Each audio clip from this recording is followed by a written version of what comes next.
Thank you for the invitation. I'm delighted to be here. Thanks for you being here as well. I really enjoy coming out and doing these kinds of engagements and adult forums. And I find that it's kind of like being in class where when I gather a group of folks together like this, there's usually a pretty wide range of familiarity with Bonhoeffer. So I'm just going to take a quick survey. How many of you feel like you are very familiar with Dietrich Bonhoeffer's life and work? I see 2.5 hands. Okay. How many of you know some things, but you're not quite sure how it all fits together? How would we? Okay, lots of hands. And then how many are like just nothing at all, really don't know a thing? All right, a couple hands. All right, that's pretty typical. And so my goal is to sort of offer a walk through his life and theology in a way that if you're really familiar, you might get a new perspective or learn something new or think about it from a different way, a different angle. If you are, as most of you raised your hands, that you're familiar but you're not quite sure how it all fits together, that I'm going to help you connect some of the pieces.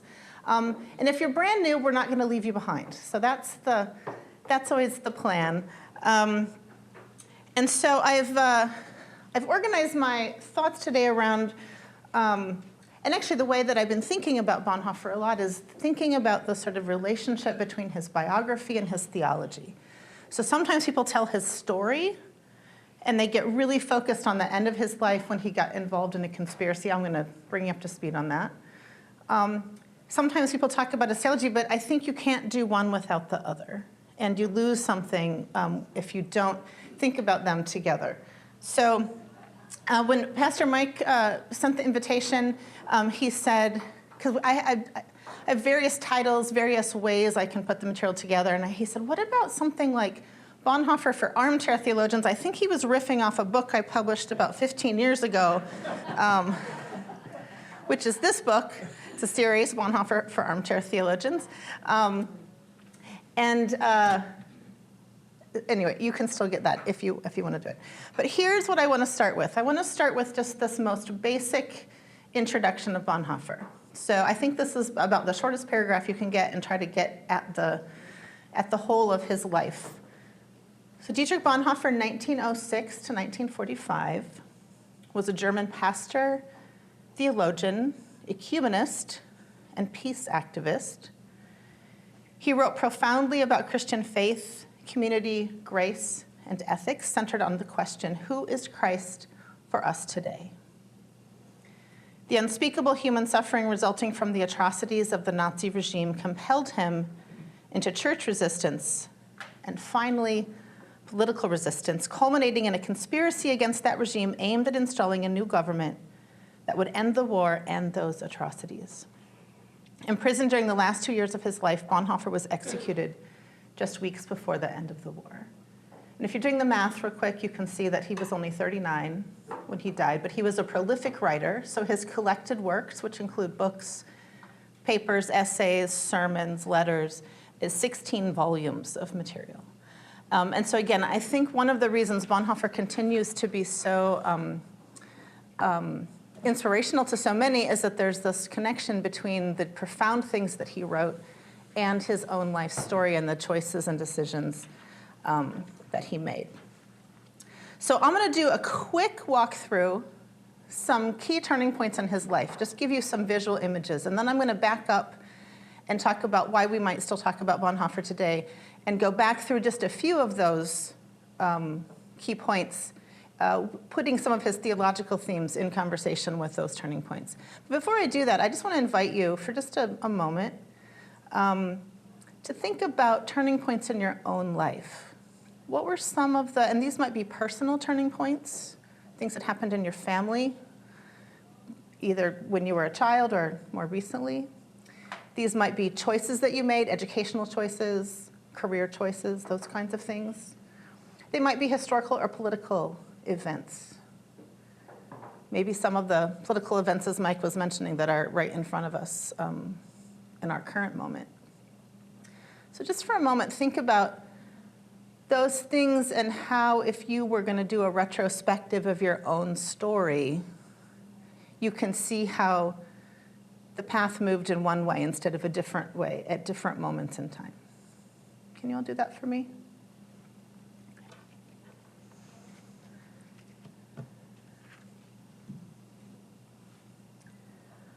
Right, so this is the way I think about Bonhoeffer's story too.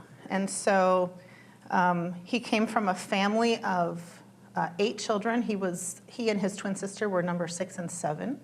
They were a tight-knit family, highly educated, upper middle class, bourgeois, if you will. And again, I'm going to do this really briefly. And in a little bit, I'm actually going to turn, when I get to the next one, I'm going to actually turn and use a little bit of a script, not because I couldn't talk to you, not because I don't know what I want to say, but because I have too much to say. I joke, I teach semester-length courses on Bonhoeffer, so I have like 45 hours of material like ready at hand. We don't want to be here for 45 hours, I don't think. So I'm going to do this briefly, but in 1918, I would say this is one of the first turning points in Bonhoeffer's life. So he is here in play clothes with his twin sister. Just, you know, his father was a renowned neurologist. He was professor of neurology and psychiatry. His older brothers were all also scientists.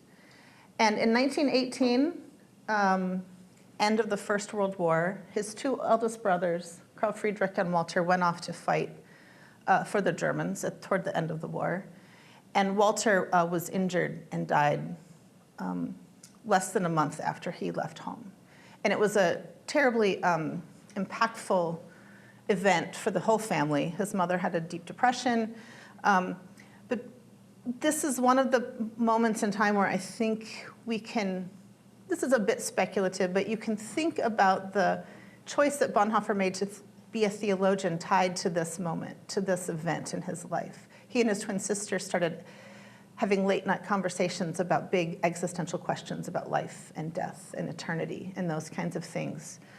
Questions that maybe a lot of 12-year-olds don't have on the regular, right? And so, so this was part of the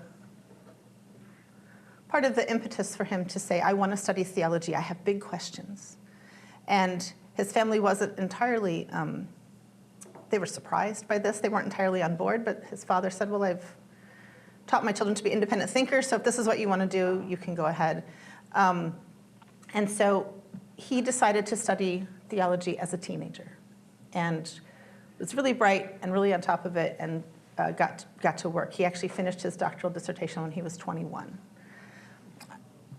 And then he had a fellowship in New York City at Union Theological Seminary. And I'm going to come back and talk about this in a little bit more detail, but this was a really pivotal moment in his life, and he made really important friendships. One was a friendship with Jean Lasserre, a French pacifist student, unusual friendship for a German and a French student to be friends at this point in time.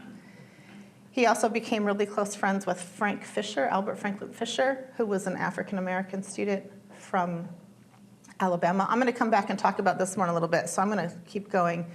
We can talk about the rise of the National Socialists in 1933, really important turning point. He ended up taking the leadership of the Confessing Church Seminary at Finkenwalde. Again, this is a snapshot. Kristallnacht was a turning point. He went back to the United States and returned to Germany. He joined the conspiracy housed in the German military intelligence as a double agent. He was arrested and imprisoned. There was a failed attempt on Hitler's life. He was in prison at the time, and he was executed in 1945. Right. That was a speedy look. This question, though, that I named before, I want to keep this in the front of our minds, too. Sometimes when you encounter people talking about Bonhoeffer, they ask the question, is this a Bonhoeffer moment? I think they mean by that is there something happening that's so critical that you have to take some kind of risky action. Maybe that's the way they would put it. And I think that's the wrong question. I think this is a question that helps us center our thinking about Bonhoeffer in a far more productive and hopeful way. Okay, I'm going to come back to this. So let's just go here. Why should we read Bonhoeffer now? Well, Bonhoeffer invites community and civic engagement through care for the neighbor. Bonhoeffer imagines a future and a theology captured in his idea of religionless Christianity, or this worldly Christianity for the coming generations. So like he's talking in the first point about concrete ethics, where we respond to our neighbors.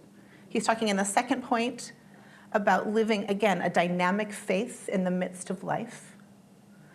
And he also opposes Christian nationalism, which is something that you may be hearing about in our contemporary moment. He rejects claims to absolute truth and power that define Christian nationalism. So these are some reasons why his story continues to matter. And so I'm going to take some time now and just introduce some other ideas, and then we're going to come back to Bonhoeffer's story and theology, okay? So I want to put this on the table as part of our conversation. How many of you understand or have heard about Christian nationalism? Raise of hands. Okay. So here's one way to define it. Christian nationalism is an ethno-cultural ideology that uses Christian symbolism to create a permission structure for the acquisition of political power and social control. The Public Religion Research Institute does research on this. They've been doing it for the last 4 years, and they just had their new data come out from 2025. And their data says that 32% of Americans identify either as adherents or sympathizers to Christian nationalism. That means 2/3 don't, but 1/3 do. And what does that mean? Those people believe, and again, I'm going to tell you why we're talking about this, because Bonhoeffer helps us think about subverting these ways of thinking, right? And I think that's important. The US government should declare America a Christian nation. People who are sympathizers or adherents, this is what they subscribe to. This is what they have to agree to, all 5 of these to be put in that category. That US law should be based on Christian values. That if the US moves away from our Christian foundations, we will not have a country anymore. That being Christian is an important part of being truly American.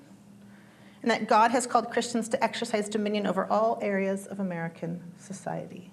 This last one underscores the idea that it's about power.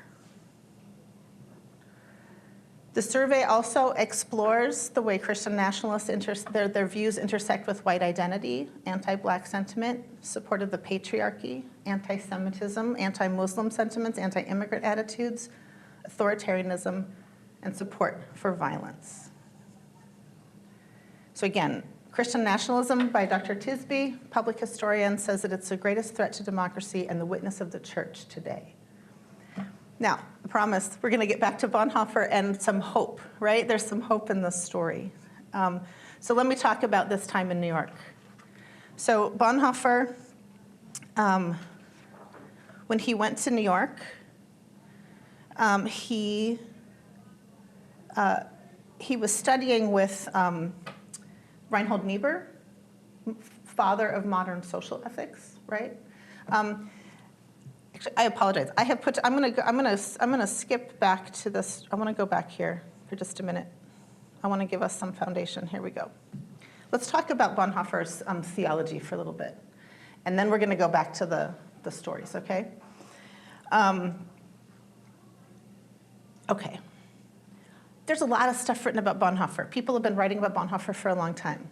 And I'm asking you now to keep some things in your head. Keep his biography in his head. Keep our current context of Christian nationalism in your head. And then I want you to think about his theology. And then we'll come back to the storytelling. So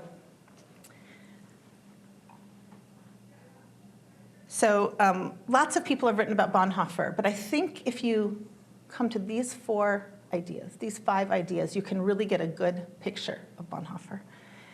So here are the themes. These are iterative themes that develop over the course of his life in response to all those turning points that I showed you in those photos. And they are centered on justice. We'll come back to that. So let's start with the other. In his earliest work, in his dissertation, he says that what it means to be human comes in encounter with and ethical response to other humans. He says, when I encounter another human, I am called to respond. He saw and named the inherent value in others, so the use of this term other is not negative, as in like othering someone, it's actually positive and affirming, okay? He wrote about community in his dissertation, about the interrelation of people and community and God, and he put forth the idea of the somewhat well-known dictum, Christ existing as community. His understanding is that the church is both the ongoing revelation of God in the world and a concrete community. He also introduced this idea of vicarious representative action. It's kind of a mouthful. In German, it's called Stellvertretung. It's a theological concept. It's a reference to Christ's vicarious representative action on behalf of fallen humanity, which restores community between humans and God, as well as between humans. So these first two ideas, neighbor and community together, formulate something that we might call a theology of sociality. It's a new social form of humanity in which love liberates people from dominating and exploitative power over others to the freedom of being with and for others. So I want you to take note of that understanding of freedom. It's the idea of freedom of being with and for others. All right, so his ideas about grace are next, but let's go back to the story. I apologize for having my slides in the wrong order here. So let's go back to this story here. So he went to New York City. He went to Union Seminary. Jean Lasserre, this first friendship that he formed there were several that were really important, but his friendship with Jean Lasserre, the French pacifist, introduced him to a way of thinking about, for example, the Sermon on the Mount in a different way than he had thought about it. So the Sermon on the Mount, love one's enemies, the Beatitudes, blessed are those who are meek, for they shall inherit the earth. Lasserre suggested that rather than those being kind of hoped for ideals that we can never attain, which is the way Bonhoeffer might have read those passages before, that these were actually mandates for living. This was actually Jesus' call for how we were supposed to live in the world. And his friendship with Albert Franklin Fisher introduced him not only to sort of the realities of racial discrimination in this country at the time, but also to the Abyssinian Baptist Church in Harlem, this church, the photo on the left, which was a vibrant, exciting African-American church, where he began to see the events of the world from the perspective of real and racialized human beings suffering in the world. This was his introduction to that idea. I know that I saw on your schedule for next week, I think you're going to talk a little bit about, excuse me, my friend and colleague Dr. Reggie Williams' book, Bonhoeffer's Black Jesus, Harlem Renaissance, Theology and an Ethic of Resistance. So while Bonhoeffer was in New York, while he was going to the Abyssinian Baptist Church, he was also reading the Harlem Renaissance writers, W.E.B. Du Bois and others. But one of the things here that Reggie writes, Dr. Williams writes, most white liberals fail to see white supremacy as a matter for Christian attention. And as a consequence, they ignored the constant dangers of daily life in America for black people. But avoiding racism was not a choice for African-American Christians. It was a matter of life and death in a society organized by race and enforced by violence. Consequently, Bonhoeffer's friendship with Albert Fisher introduced him to Christian worship with an inherently different view of society. With Fisher, Bonhoeffer encountered Christians aware of human suffering and accustomed to living with the threat of death in a society organized by a violent white supremacy.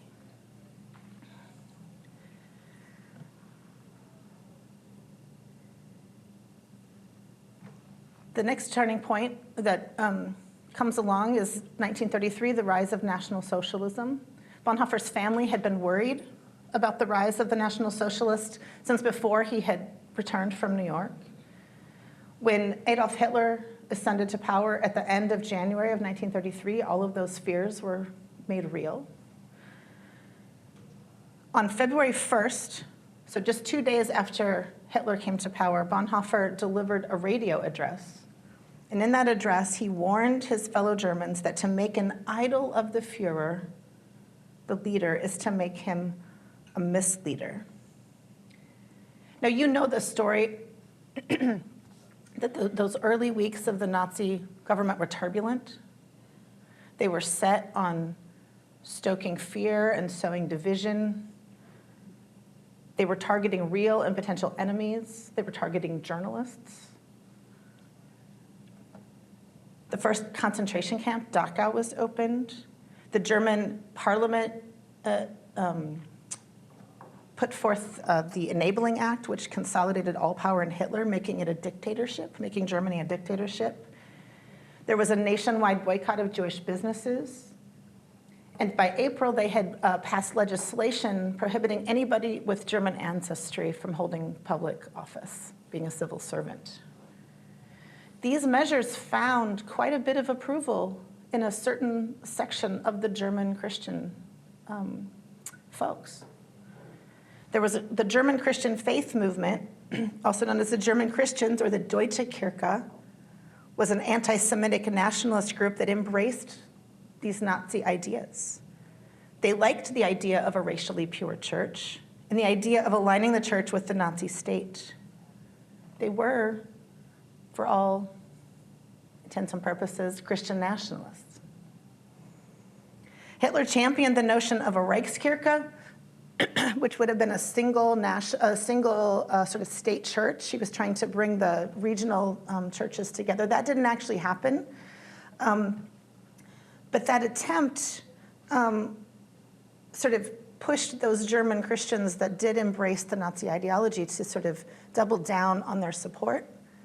And by the fall, they had adopted a similar kind of language to that Aryan paragraph from the civil service, so that any ordained pastors in the German Christian church who had Jewish ancestry could no longer have the pulpit.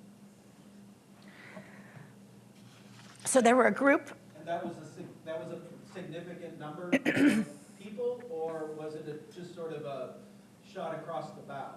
It was a pretty significant number of people. I don't have the number ready at hand, but it was a significant number of folks. Now, in the meantime, there was a group that Bonhoeffer joined called the Pastors' Emergency League, along with Martin Niemöller and others. And this was a group of pastors who were trying to sort of put a halt to this.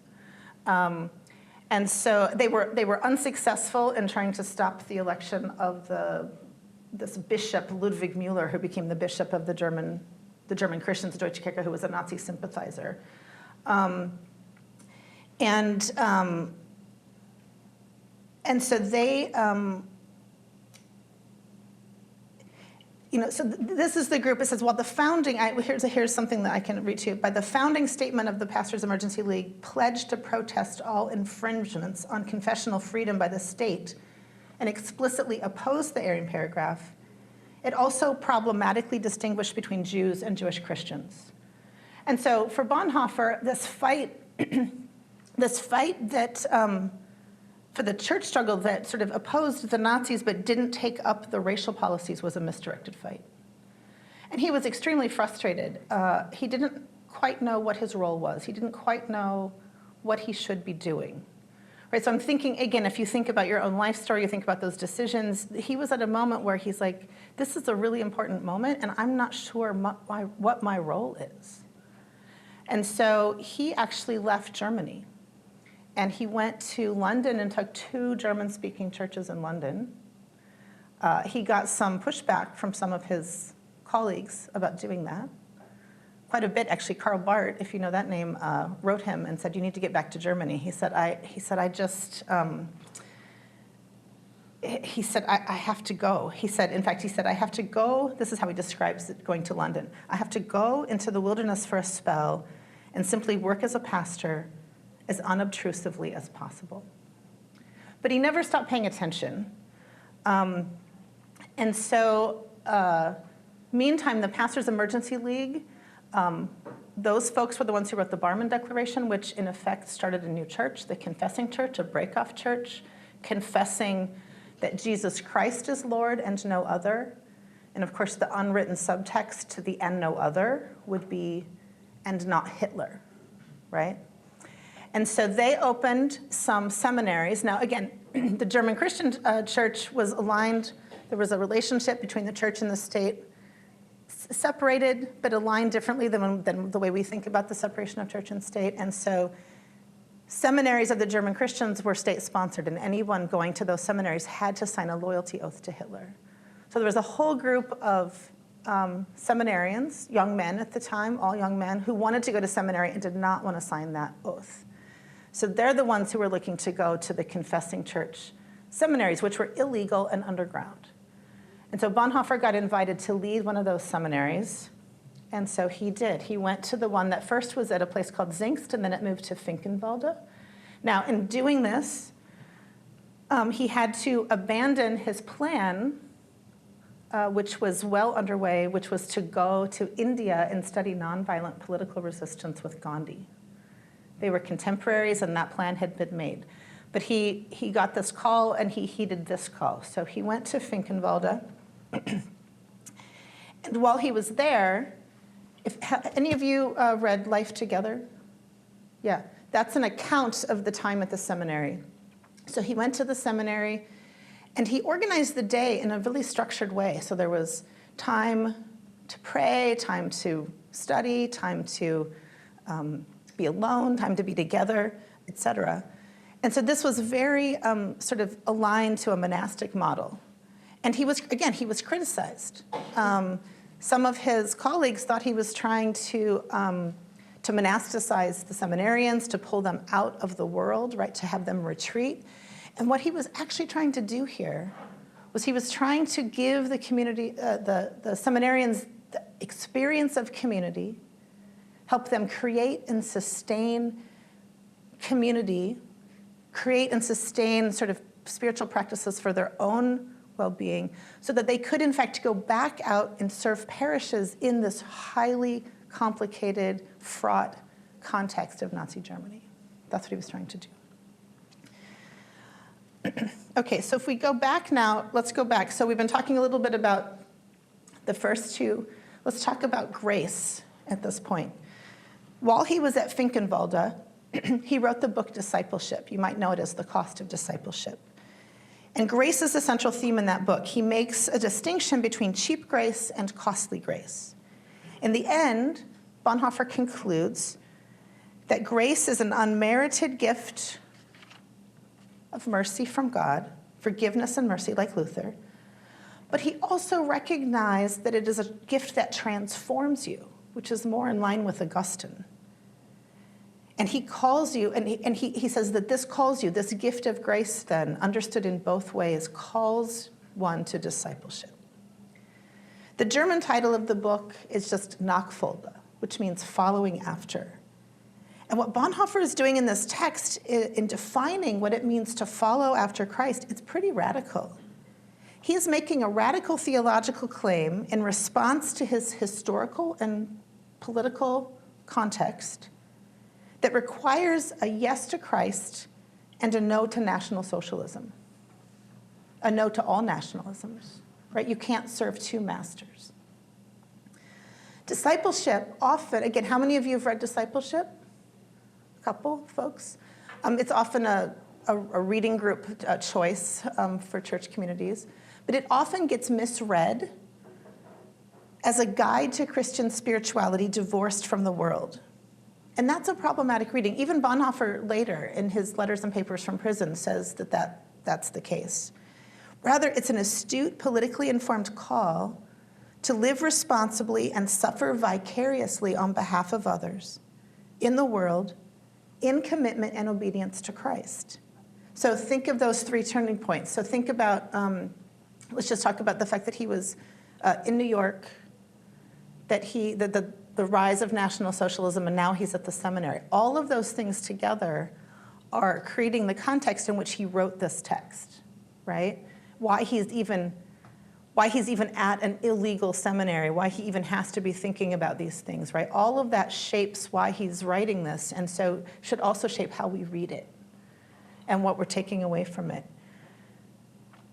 But the freedom of the Christian offered up by that gift of grace is not a blank check, offering Christians the freedom to do whatever they want. This should sound familiar for anyone who's read a little bit of Luther, right?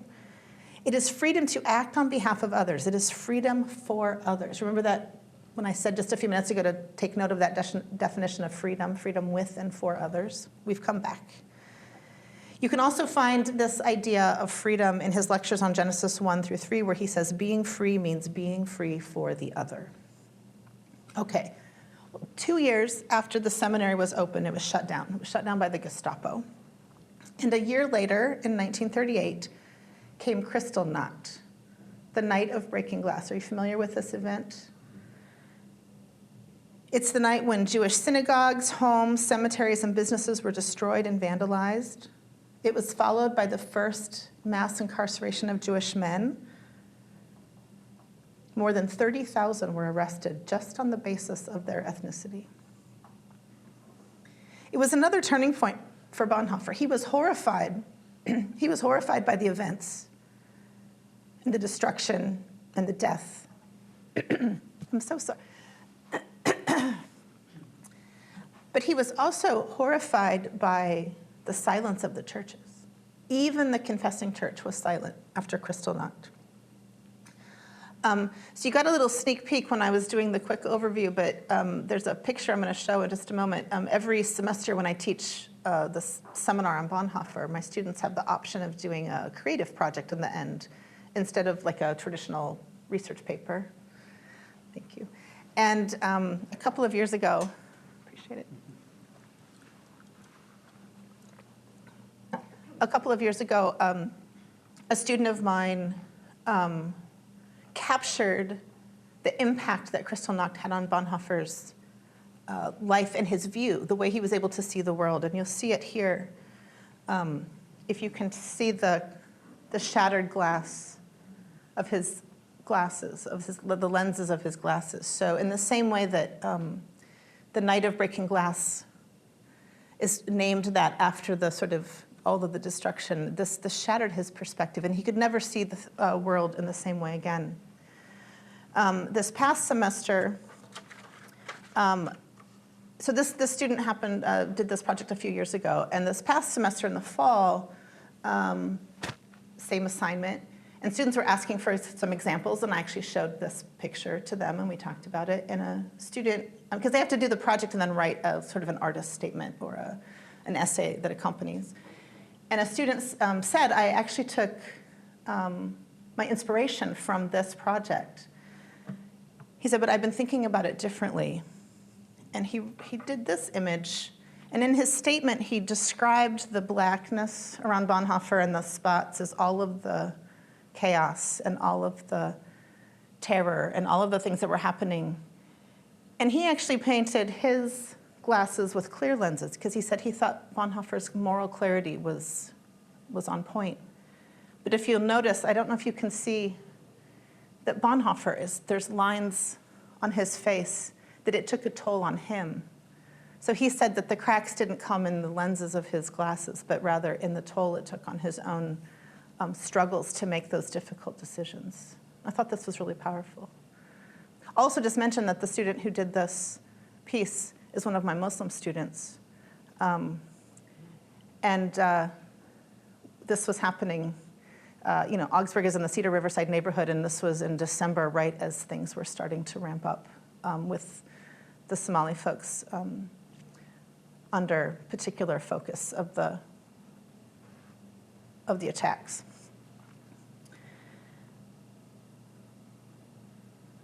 Okay, so altogether, Bonhoeffer's understanding of the other, of neighbor, of community, of grace, coupled with the evolving historical, religious, and political landscape of Nazi Germany, his insights from his year in New York, they coalesced in his theological and ethical thinking as a call to responsibility or responsible action. The ethical question for Bonhoeffer is not, how can I be good? But rather, what is the will of God? And by that he means, what am I called to do in this time and place in response to those others in need who are right in front of me? In his Ethics, Bonhoeffer rejected the idea that ethics can be universally valid or good in all times and all places, or derived from general principles. Rather, he advances a Christological understanding of responsibility that is tied to concrete reality and reiterates that early idea that one is called to respond to another in need. He writes, Christ was not concerned whether the maxim of an action could become a principle of universal law, but whether my action now helps my neighbor. He wrote, Christ does not want us to, first of all, be pupils, representatives, and advocates of a particular doctrine, but human beings, real human beings before God. And finally, he writes, Christ did not, like an ethicist, love a theory about the good. He loved real people.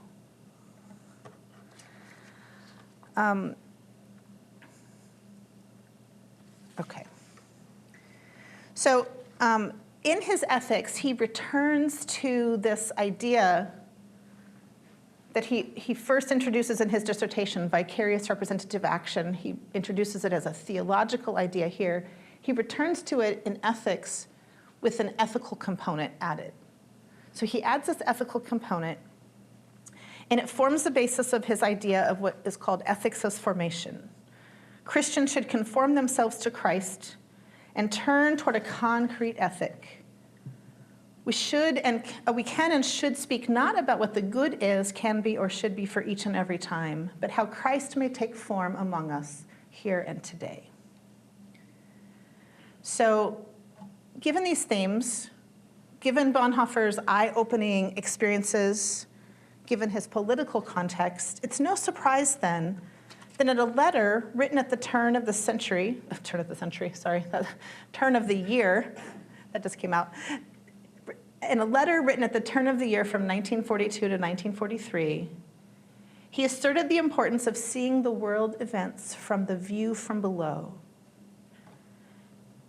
It remains an experience of incomparable value that we have for once learned to see the great events of world history from below, from the perspective of the outcasts, the suspects, the maltreated, the powerless, the oppressed and reviled, in short, from the perspective of the suffering. It is no surprise then that in that same letter, he wrote, the ultimately responsible question is not how I extricate myself heroically from a situation, but how a coming generation is to go on living. It is no surprise then that while in prison, he was developing a this-worldly Christianity marked by living fully and completely in this world, living fully in the midst of life's tasks, questions, successes and failures, experiences and perplexities. So this living completely in the world, sort of in ambiguity, in our humanity, is the very thing that can help us navigate our own, in Bonhoeffer's words, tumultuous masquerade of evil. So again, one of the things I just want to put on the table, part of the reason I talk about his biography in relation to his theology and the development is because I think sometimes the stories we get about Bonhoeffer lose the humanity, lose his humanity. They paint him as this heroic figure who made all the right difficult decisions and stood up against evil. And I think he was, he was very courageous by all sorts of metrics, but he was really very human. And so he wrote about living in that same letter at the turn of the year, 42 to 43. It's actually called After 10 Years. And it's written as a letter of support to some of the folks he's been working with, some of his friends. And it's after 10 years of National Socialism, of Hitler, right? 33 to 43.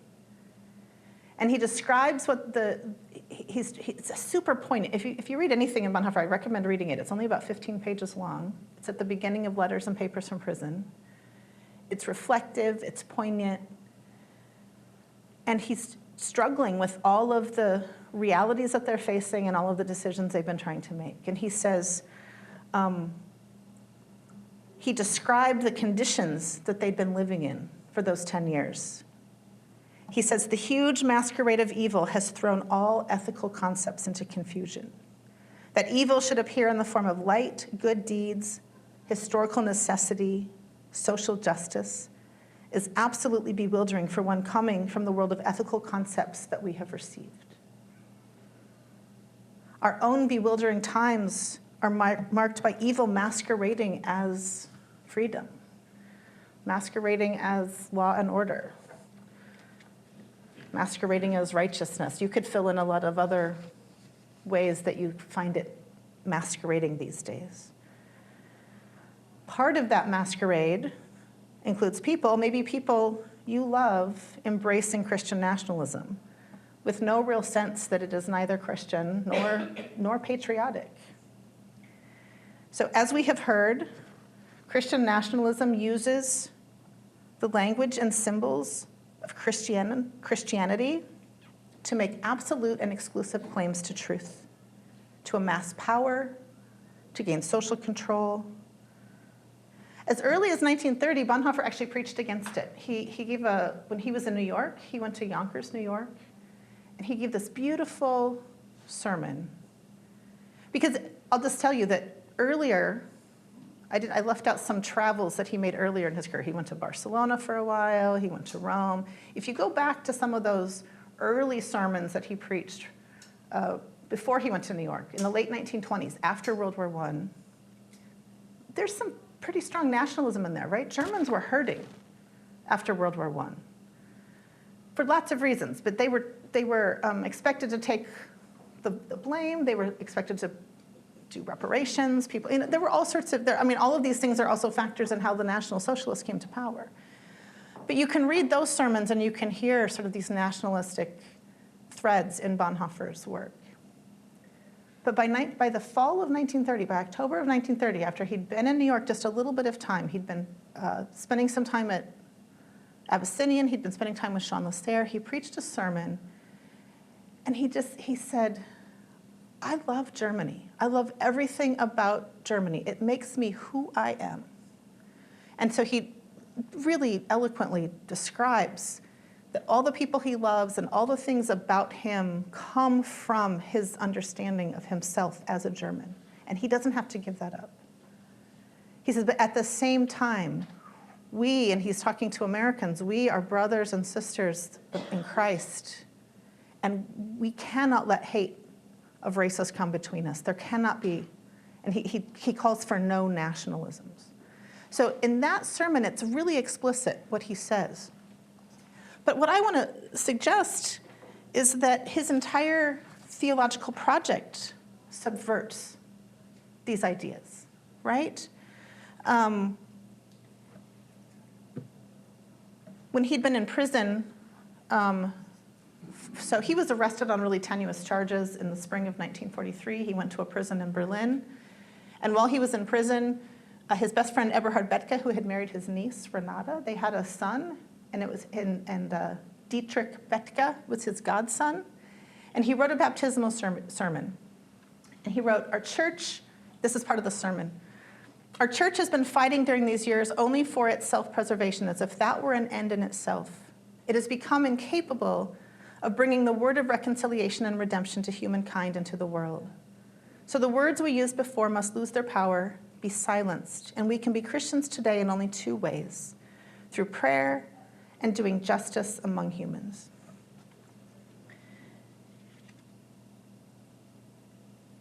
In 1944, in August, he was still in prison.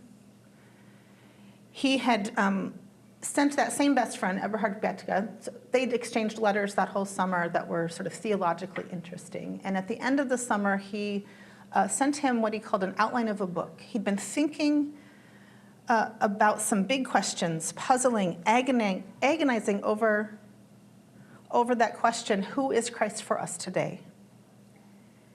And he wrote to Eberhard, he said, what keeps gnawing at me is the question, what is Christianity, or who is Christ actually for us today?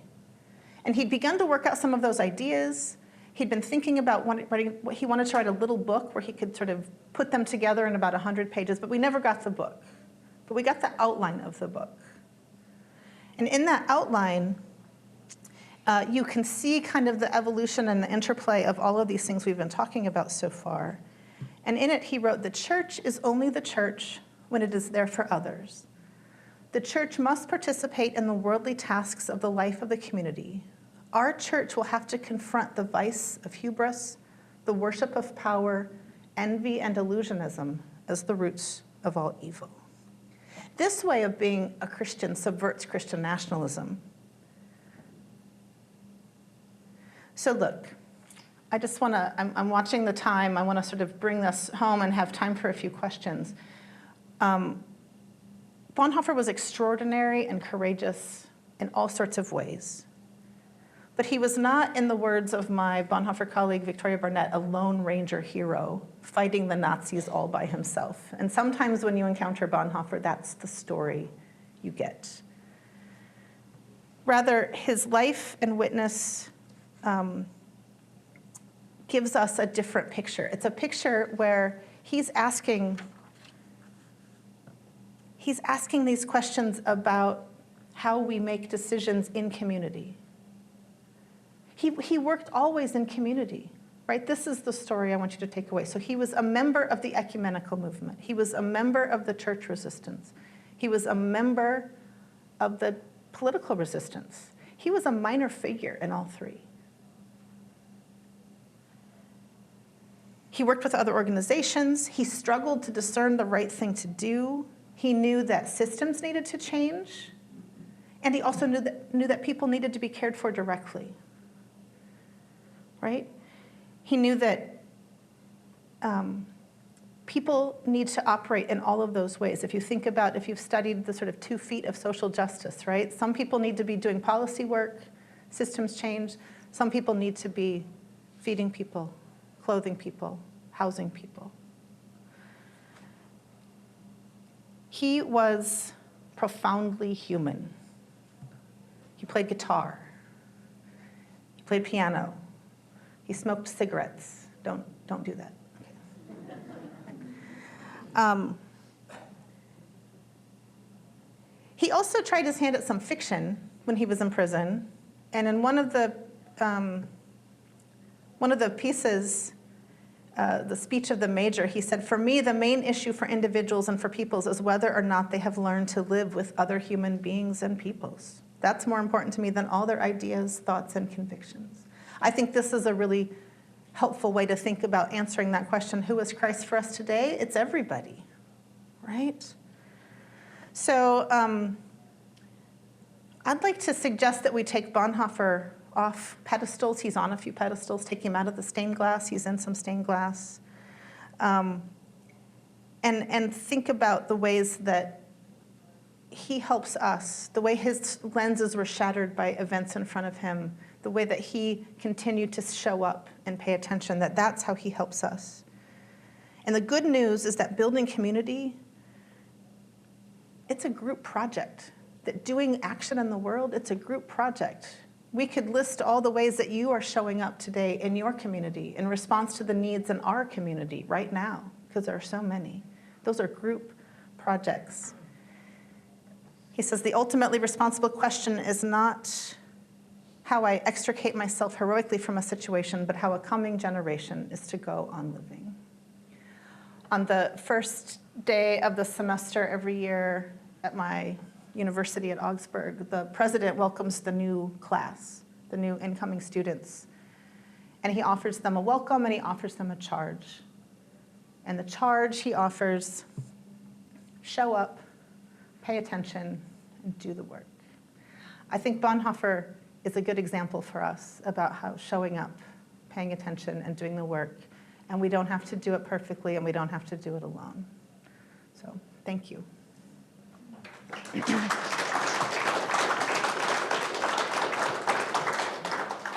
question?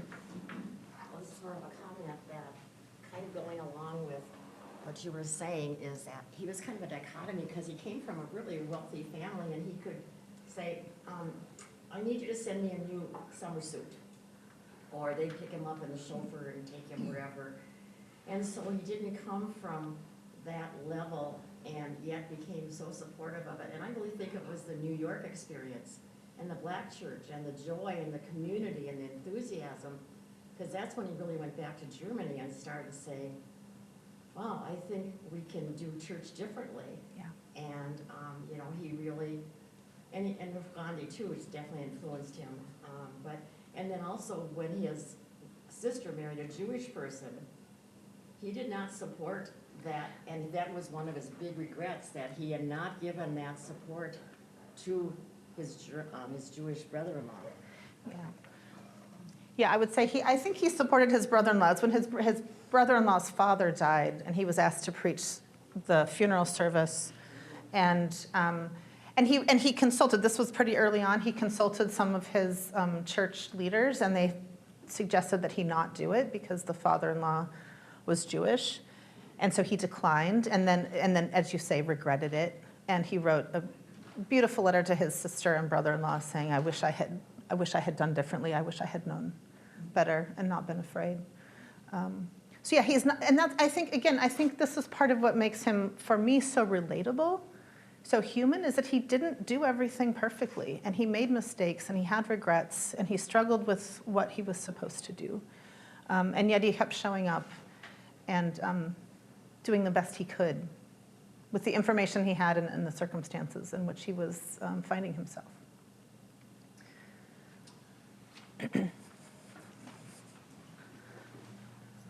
Both in my readings and in what you've presented here this morning, that phrase religionless Christianity keeps popping up. Can you help put some handles on that? What that looked like? Is that Finkenwalde? Is that, just help put us some... Yeah. So it's a really, there are volumes of books written about this with people trying to sort of unpack it and understand what he means by it. So one thing you need to know is that he was trying to understand like sort of the essence of Christianity. What does it really mean to be a Christian? Who is Christ for us today? And he felt religion, whether it was Christian religion or another religion, sometimes got in the way, that they were human attempts to sort of reach God. And he was actually more interested in the other direction. So the doctrine, the practice, what we just sort of go through mindlessly in worship, or the way that we visualize what church is, committees, structure, that sort of thing, is sort of what's bouncing in his head in terms of needing to be different. So I would say some of that. I think it gets tied up with some other, because I just want to be clear, he never gives up sort of his own spiritual discipline and practices. So even in prison, even when he's writing about religionless Christianity, he's praying every day, he's reading the Bible every day, he's singing hymns every day. Those things are really meaningful to him. But he's also looking around the world. So he talks about, so this is an idea that he teases out in letters and paper, in the letters he was writing to his friend Eberhard. It's not systematic, so you have to kind of pull the pieces from different letters because he's sort of rolling these ideas around in his head. And so he's saying, well, one thing that's going on is that he talks about the world come of age. That the world, so this is post-industrial revolution, there's new fields of study, so this would be when psychoanalysis is new, right? Jung and Freud are sort of writing at the early 20th century. And so that the way that people have depended on religious institutions and particular understandings of God to answer questions that were unanswerable before, he said actually they're falling by the wayside, right? That, if you have in the early, in the Middle Ages or before, if you had a question, if you looked at the heavens and saw the awe and wonder of the stars, and you had a question about the mystery of it all, you might go and talk to a religious leader to answer those questions. Who are you going to ask? Who are you going to ask now? You're going to ask a physicist. You're going to ask an astronomer. My students will say you're going to ask Google, but that's a different conversation. But he says this is actually good news, because the operating understanding of God in that world was what he called the deus ex machina, the God from machine. It's a theater reference, right, from Greek theater. If you have a problem, a conflict in your storyline that you can't resolve, a godlike figure comes swooping onto the stage on a pulley system, solves the problem, and swoops away. And he says, for too long, that's how we've actually interacted with our understanding of God, that God was only the stopgap for the gaps in our knowledge, that we only turn to God if we were at the end of our own resources. He says, if you read the text, if you read the biblical text, God isn't removed from us. God is in the center of life, suffering alongside with us, right? So he wants to talk about God in the midst, in the center, in the suffering, incarnate in the world with us, Christ existing as community in the neighbor. And so all of this gets wrapped up in his understanding of why he wants to talk about a religionless Christianity. So he wants to get rid of those other false ways of thinking about God and thinking about those institutional structures that don't actually get at what it means to have faith. Science is on the table. Sociology is on the table. You name it, in terms of the way that we as people seek to address the challenges and problems of life on a daily basis. Correct. This should be part of our conversation, even as Christians. Right, so we can use, we can turn to those. So we can turn to those resources. We can look for answers to our questions in those resources, but it means we have to rethink the way we're understanding either the role of God in our lives or the role of religion in our lives. That would be one way I would answer. And so then again, there's a letter that he writes on April 21st, July 21st, 1944. It's the day after the last failed attempt on Hitler's life by the group that he was part of. He's in prison. He's been there for over a year and a half. And he's thinking about these questions. And he says to Eberhard, he says, well, I have a friend, he's referring to Jean Lasserre, who said he wanted to be a saint. He said, I realized at the time that I didn't agree with him. I wasn't quite sure why, but I said I wanted to learn to have faith. He said, what I think that means, learning to have faith, is to live in this world, in the this worldliness of life, in the midst of life's problems, successes, perplexities, joys, failures, all of it. He said, that, I think, is what it means to have faith. That is what it means to stay awake with Christ in Gethsemane. That is what it means to be transformed. So this is kind of the way he's wrestling with that.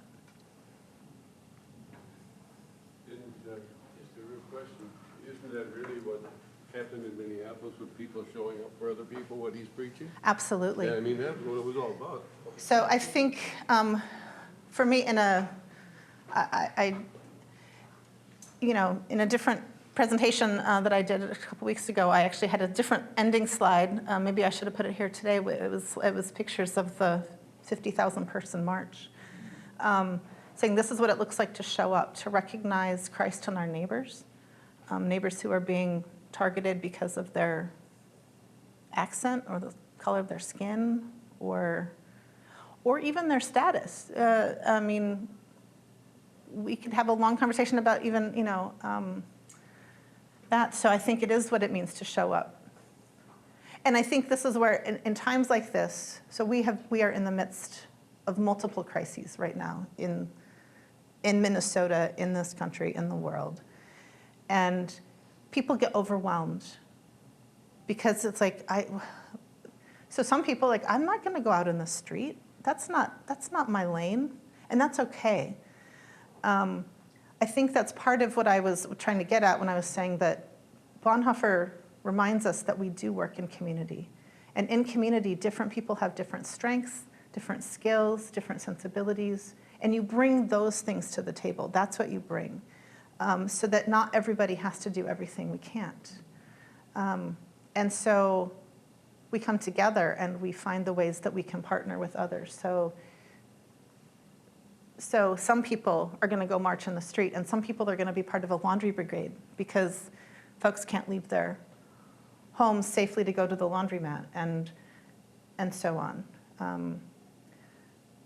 I think Matthew 25 is really pertinent here. When did I see you, a stranger and hungry and naked and in prison? And when you showed up for people in our community, that's when you do it for me. Obviously, it's been difficult to have conversations with someone who is of another persuasion. And how would you say Bonhoeffer would have a conversation like that one-on-one with someone he totally disagreed with because of their political or, Right. and how does that apply, love your enemy kind of thing? Yeah, this is a great question, and it's a hard question. And I also recognize that we're past our time. So if anybody needs to get up and leave, I will not be offended, but I will stay as long as you would like to keep asking questions. So I'm going to answer this in about 3 ways. So when Bonhoeffer was in London, at those 2 churches, if you look at his sermons from that point in time, he is writing, this is after Hitler's come to power, he's left because he's not sure what he wants to do. He writes explicitly in those sermons about loving one's enemies. And this is not abstract. He is trying to figure out, how do we resist the National Socialists? How do we resist the Nazis through love? And it's hard, right? So he's thinking about that. When he comes back, and after Kristallnacht, it's almost impossible to find any of those kinds of references in his work after 1938. That's when he switches his focus to responsible action. So that is to say, this question that you're asking is a really difficult one. Now, at the same time, this kind of grace that he's talking about extending to others, I think you have to take him seriously and take the gospel message seriously, that that's for all others, even the people we don't agree with. And I've been getting this question a lot about how to, and actually some of the work I've been doing with pastors, I have pastors, I was working with pastors from Southeast and Southwest Minnesota, congregations that are very, very divided. And so one answer is, if you have folks in your life with whom you have grave disagreement, you keep, for a little while, you keep showing up. And you hold them close, and you tell them the truth, and maybe you do it in baby steps. And you try to have the conversations. But they're hard. And sometimes you're going to do that through actions more than words, right? So if you're, I was thinking of former neighbors. I moved recently, but I had neighbors for many, many years, a couple doors down, and we always put different political signs in our yards. But every winter morning when there was a significant amount of snow, I could expect that my neighbor would be in my driveway with a snowblower. And I tried to reciprocate with, treats and cookies or whatever. We actually never had a lot of direct conversation. I did notice, however, that the last couple of elections, there were no yard signs in their yard. I don't know, I don't think I had anything to do with that. I don't know, but we kept that relationship going. If you move another step closer, if you're talking about close friends or family members, it gets harder. And I would say you keep showing up and you keep having the conversations step by step, and unless you or someone else you love is in danger by their words or their actions. I think at some point, when people are saying things that you find to be dehumanizing or dangerous, then it's time for a different conversation, which might be changing the nature of that relationship, and that can also be a very difficult step to take.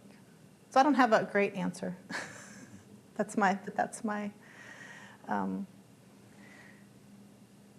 We keep loving, but we don't shy away from saying true things either. Please thank Dr. Lloyd. Thank you.